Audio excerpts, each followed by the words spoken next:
ہر مہینے جب تنخواہ آتی ہے تو یہ ایک بہت ہی سیدھا سادہ عمل لگتا ہے، لیکن کیا کبھی سوچا ہے کہ اس ایک پے چیک کے پیچھے کتنی پیچیدہ ٹیکنالوجی کام کر رہی ہوتی ہے؟ تو چلیں آج اسی ٹیکنالوجی کے سفر کو سمجھتے ہیں اور دیکھتے ہیں کہ پے رول کا یہ نظام وقت کے ساتھ ساتھ کیسے بدلا ہے۔ یہ ایک ایسی فکر ہے جو شاید ہر ملازم کے ذہن میں کبھی نہ کبھی ضرور آتی ہے، اور تنخواہ میں ایک چھوٹی سی غلطی بھی پورے مہینے کے بجٹ کو خراب کر سکتی ہے۔ اور جیسا کہ ہم آگے دیکھیں گے، یہ صرف ایک خیالی ڈر نہیں ہے، بلکہ حقیقت میں ایسا ہو چکا ہے۔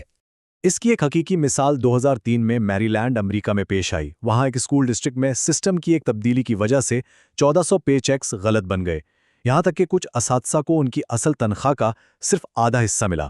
یہ واقعہ ہمیں بتاتا ہے کہ پے رول کے یہ سسٹمز کتنے نازک اور اہم ہیں۔ تو سوال یہ ہے کہ آخر یہ مسائل شروع کہاں سے ہوتے ہیں؟ اس کہانی کا پہلا باب شروع ہوتا ہے پرانے وقتوں سے، جب سارا کام ہاتھ سے ہوتا تھا اور وہ نظام مشکلات سے بھرا ہوا تھا۔ اچھا، ذرا اس تصویر کو دیکھیں۔ یہ ہے پرانا زمانہ۔ یہ ٹائم کارڈز کا ریک پے رول کے اس دور کی نشانی ہے جب سب کچھ کاغذ پر ہوتا تھا۔ ہر کارڈ کا مطلب ہے کہ کوئی شخص بیٹھے گا، گھنٹوں کا حساب لگائے گا، اور جہاں انسان حساب لگاتا ہے وہاں غلطی کا امکان تو رہتا ہی ہے، اور وقت کا ضیاع الگ۔ تو ذرا سوچیں، اس پرانے نظام میں کیا کیا مسئلے ہوتے ہوں گے؟ سب سے پہلے تو کاغذوں سے ڈیٹا کمپیوٹر میں ڈالنے میں ہی گھنٹوں لگ جاتے تھے۔ پھر کسی کے کام کے گھنٹے بدل گئے، کسی کی تنخواہ میں تبدیلی آ گئی۔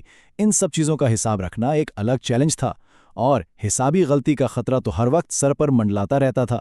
ریکارڈز کے ڈھیر کو سنبھالنا تو ایک الگ ہی سردرد تھا۔ بس یہیں سے ٹیکنالوجی کی ضرورت نے جنم لیا۔ تو اس مسئلے کا پہلا تکنیکی حل کیا نکلا؟ وہ تھا بیچ پروسیسنگ۔ یہ سمجھ لیں کہ آٹومیشن کی دنیا میں یہ پہلا قدم تھا جس نے ہاتھ سے کام کرنے کے طریقے کو بدلنا شروع کیا۔ اچھا، تو یہ بیچ پروسیسنگ ہے کیا چیز؟ اس کا تصور بہت آسان ہے۔ اس میں ہوتا یہ تھا کہ ایک جیسی ساری ٹرانزیکشنز کو اکٹھا کر لیا جاتا۔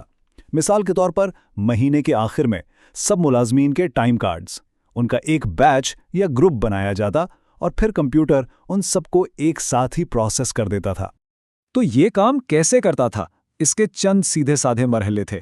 سب سے پہلے تو سارے ٹائم کارڈز جمع کیے، ان کا ایک گروپ بنایا، پھر اس پورے گروپ کا ڈیٹا ایک ہی بار سسٹم میں ڈال دیا گیا۔ اس کے بعد سسٹم اس سارے ڈیٹا کو ہر ملازم کی پروفائل سے میچ کرتا، اور بس آخر میں پے چیکس تیار ہو جاتے اور ریکارڈ اپ ڈیٹ ہو جاتا۔ اب دیکھیں، ہر چیز کے فائدے اور نقصان ہوتے ہیں، تو اس کے بھی تھے۔ فائدہ تو صاف ظاہر ہے کہ بہت سارا کام ایک ساتھ جلدی ہو جاتا تھا، حساب کتاب کا ریکارڈ رکھنا بھی آسان تھا۔ لیکن ایک بڑا مسئلہ تھا، وہ تھا ٹائم کا فرق۔ کیونکہ سارا کام مہینے کے آخر میں ہوتا تھا، تو اس دوران اگر کوئی تبدیلی آتی تو وہ فوراً سسٹم میں نظر نہیں آتی تھی۔ اس وجہ سے یہ سسٹم تھوڑا سا کہہ لیں کہ غیر لچکدار تھا۔ تو اب کہانی آگے بڑھتی ہے۔ مسئلہ صرف پروسیسنگ کا نہیں تھا، بلکہ ڈیٹا کو اکٹھا کرنے کا بھی تھا۔ تو اگلا بڑا قدم تھا وقت اور حاضری کے نظام کو ہی خودکار بنانا، تاکہ شروع سے ہی ڈیٹا درست ہو۔ اور یہیں سے اصل گیم چینج ہونا شروع ہوا۔ اب کاغذی ٹائم شیٹس کی جگہ نئی چیزوں نے لے لیں، جیسے بار کوڈ پڑھنے والی مشینیں، شناختی کارڈ سوائپ کرنے والے بیج ریڈرز، اور پھر تو بائیو میٹرک یعنی فنگر پرنٹ سکینرز بھی آ گئے۔ ان سب کا مقصد ایک ہی تھا، انسان کے ہاتھ سے ڈیٹا انٹری کو ختم کیا جائے تاکہ غلطی کی گنجائش ہی نہ رہے۔ اور کیا اس سے واقعی کوئی فرق پڑا؟ بالکل پڑا۔ اسکاٹ پیپر کمپنی کی مثال ہمارے سامنے ہے۔ انہوں نے جیسے ہی بار کوڈ ریڈرز کا استعمال شروع کیا، ان کا کام اتنا تیز اور بہتر ہو گیا کہ سسٹم پر جتنا بھی خرچہ آیا تھا وہ پہلے ہی سال میں پورا ہو گیا۔ زبردست ہے نا؟ تو لبے لباب یہ ہے کہ اصل مقصد 3 چیزیں بچانا تھا: وقت، پیسہ اور غلطیوں سے بچنا، اور ان سب کا حل ایک ہی تھا: ہاتھ سے ہونے والی ڈیٹا انٹری کو جڑ سے ختم کرنا۔ اچھا، تو ڈیٹا انٹری تو ٹھیک ہو گئی، اب آگے کیا؟ اب کہانی اور بھی دلچسپ ہو جاتی ہے۔ اگلا مرحلہ تھا کمپنی کے مختلف سسٹمز کو آپس میں جوڑنے کا، یعنی نیٹ ورکس کی طاقت کو استعمال کرنے کا۔ اس کا مطلب یہ تھا کہ اب HR یعنی انسانی وسائل کا شعبہ اور پے رول کا شعبہ الگ الگ کام نہیں کریں گے۔ سوچیں، پہلے یہ الگ الگ جزیروں کی طرح تھے جن کے بیچ معلومات کا تبادلہ مشکل تھا۔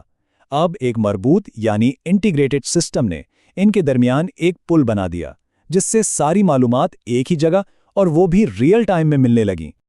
اور یہ سب ممکن ہوا 2 قسم کے نیٹ ورکس کی وجہ سے۔